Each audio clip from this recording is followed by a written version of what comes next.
अस्सलाम वालेकुम दोस्तों, मैं हूं प्रवेश संधीला। आप लोग ठीक हैं, खैरियत से हैं, खुश रहें, आबाद रहें। अल्लाह पाक आप लोगों को अपने हिफ्ज़ो अमान में रखे, वालिदैन का साया कायम रहे और आपका साया आपके बच्चों पर कायम रहे। पाकिस्तान सलामत रहे, ता क़यामत रहे। चैनल को जरूर सब्सक्राइब करें, बेल आइकन को प्रेस करें, ज्यादा से ज्यादा व्हाट्सएप ग्रुपों में लिंक को जरूर शेयर करें। आपसे जो राय मांगी जाती है उसका इजहार करना इसलिए जरूरी है कि बहुत सारी चीज हमें उससे उन्हें पढ़कर हमें आगे मजीद वीलॉग करने में मदद मिलती है। सबसे पहले बलूचिस्तान पर गुफ्तगू करना चाहूंगा। वहां मसाइल हैं, क्या उनका हल? जमाना बदल गया, बराह रास्त जंग नहीं लड़ी जा सकती। पाकिस्तान जब से न्यूक्लियर पावर बना है, दुश्मन के लिए ना हम इसमें कोई शक नहीं है कि हम नाकाबिले तस्खीर हैं। पाकिस्तान पर बराह रास्त हमला दुश्मन का खुदकश हमला साबित होगा। जंग जब रवायती नहीं रही तो फिर इसके हद्दो हाल बदल गए हैं। नई जंग को आप 5th जनरेशन वार कह लें, प्रॉक्सी कह लें, खाना जंगी कह लें, कोई भी नाम दे लें, किसी भी तरह से उसको नाम दे लें। हमारा रवायती दुश्मन भारत बरसों से ख्वाहिश रखता है खित्ते में इसकी अजारादारी कायम हो, वो खित्ते का चौधरी बनकर रहे। इसके लिए जरूरी है वो मुआशी तौर पर मजबूत हो जाए। पाकिस्तान मुआशी तौर पर जितना कमजोर होगा, भारत को इतना ही मजबूत तस्वर किया जाएगा।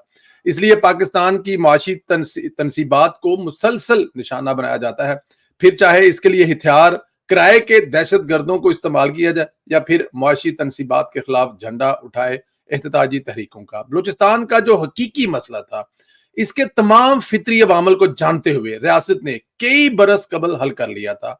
हल कैसे किया ये आगे जानकर बयान करूंगा, लेकिन इससे कबल मौजूदा हालात और वाकयात के पीछे छुपे अवामल का जिक्र जरूर करूंगा। क्योंकि अब दुनिया में जंग ही मईशत की है, इसलिए पाकिस्तान अर्जी सियासत, जियो पॉलिटिक्स और एक और वसी पैमाने पर ग्रेट गेम का शिकार है। क्योंकि जो कुदरती तौर पर मुआशी दौलत अल्लाह ने पाकिस्तान को दी है वो शायद ही किसी दूसरे मुल्क के पास हो। गंधक, chromite, gypsum, bauxite, aluminium, lithium, सोना, क्रोमाइट, तांबा समेत कुदरती मदनियात बलूचिस्तान को सोने की चिड़िया के नाम से नवाजती हैं। बलूचिस्तान की स्ट्रेटेजिक लोकेशन जो पूरे बड़े सगीर में चाइना को ईरान, तुर्की, इराक, शाम, यूरोप और सेंट्रल एशिया के बड़े हिस्से के जरिए बजरिया रोड इंतहाई आसान राहदारी फराहम करती है। नीला और गर्म समंदर जिसके जरिए 12 माह तजारत जारी रह सकती है।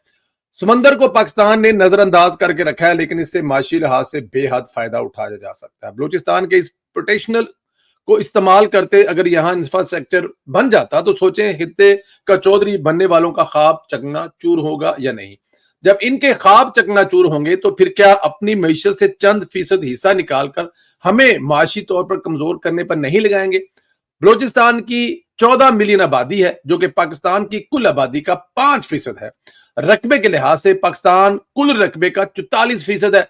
क्या ऐसा मुमकिन हो सकता है कि 5% आबादी अपने 95% से अलग हो जाए और इस 5% में भी एक नहीं कई कौमें आबाद हों? क्या आप जानते हैं जब सी पैक का ऐलान हुआ था, आगाज नहीं हुआ था, सिर्फ ऐलान हुआ था, तब से लेकर अब तक बलूचिस्तान में जितने हालात खराब हुए हैं, जितनी दहशतगर्दी और इंतशार का माहौल बना है, ये बलूचिस्तान के उन फितरती मसाइल के दौरान भी नहीं बना था जो कि हल कर लिए गए थे। फिर असल निशाना क्या हुआ? ये बलूचिस्तान से उठकर ग्वादर जाते हैं जिसकी अपनी आबादी 50,000 के करीब है, वहां जाकर मिलियन मार्च करते हैं। भाई आप कोयटा जाएं जो दर खिलाफा है, आप प्रेस क्लब जाएं, आप इस्लामाबाद जाएं वो वफाक है। ग्वादर जहां तामीराती काम हो रहा है, जहां गैर मुल्की सरमायाकारी हो रही है, वहां हालात खराब करने का वाहिद मकसद क्या हो सकता है?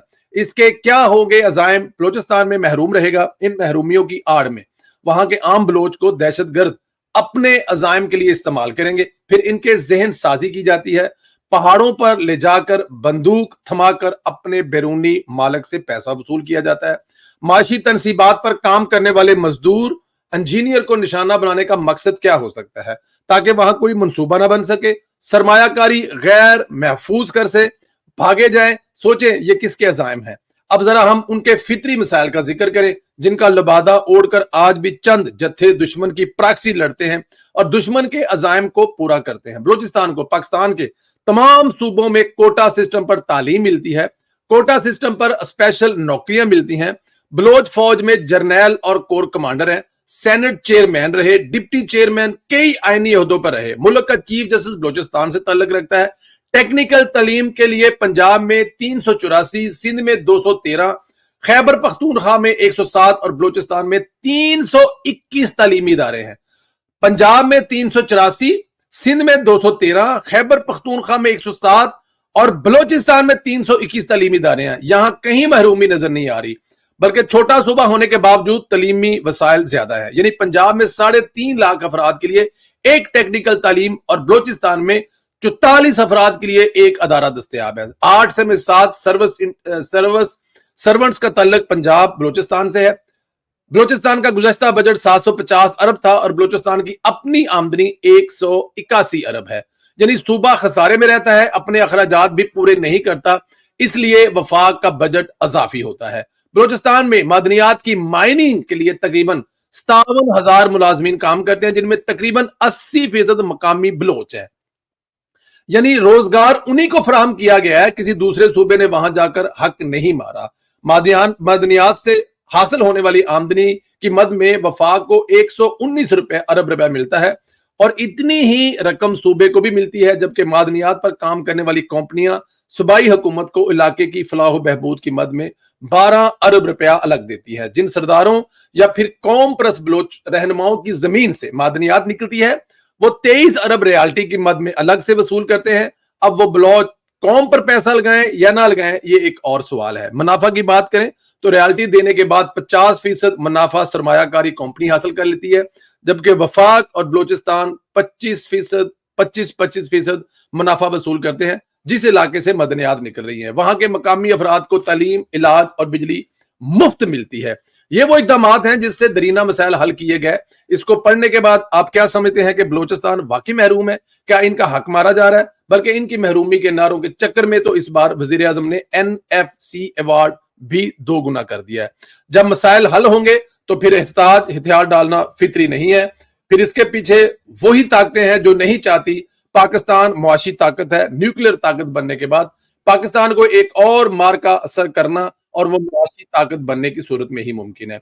इस मार्के से पाकिस्तान को रोकने के लिए प्रोफेशनल नामनहाद बागी पैदा किए जा रहे हैं। ये हैं वो मसाइल, ये हैं वो चीजें। मेरे ख्याल में इससे तफसील से ज्यादा आपको और क्या बताया जा सकता है कि पाकिस्तान में सूबा शायद वाहिद सूबा है कि जहां से कोई गैस, बिजली या कोई भी चीज निकलती है, वहां के लोगों को तालीम, एजुकेशन और हेल्थ फ्री दी जाती है। इससे ज्यादा और क्या कर सकते हैं? और खुद उस सूबे की कमाई इतनी नहीं है कि सूबा चल सके, उसको ऑलवेज मरकज, जाहिर है मरकज दूसरे सूबों से लेके सूबे को भी देता है। खैर, बाकी खबरों पर आ जाए। रियासत ने फैसला कर लिया है कि 9 मई पर अब सजाएं दिलवा कर रहनी है, इसलिए 9 मई के केसेस में सुनने वाले पंजाब के तमाम जजेस तब्दील हो गए हैं। तबादले कर दिए गए हैं। सरगोदा का वो जज अब्बास जिसने जस्टिस शहजाद मलिक को खत लिखा था, इसने फिर तकरीर कर दी है। इस जज को भी बदल दिया गया है। रावलपिंडी से भी जज बदल गए हैं। जजेस को लाहौर हाई कोर्ट रिपोर्ट करने का हुक्म किया गया।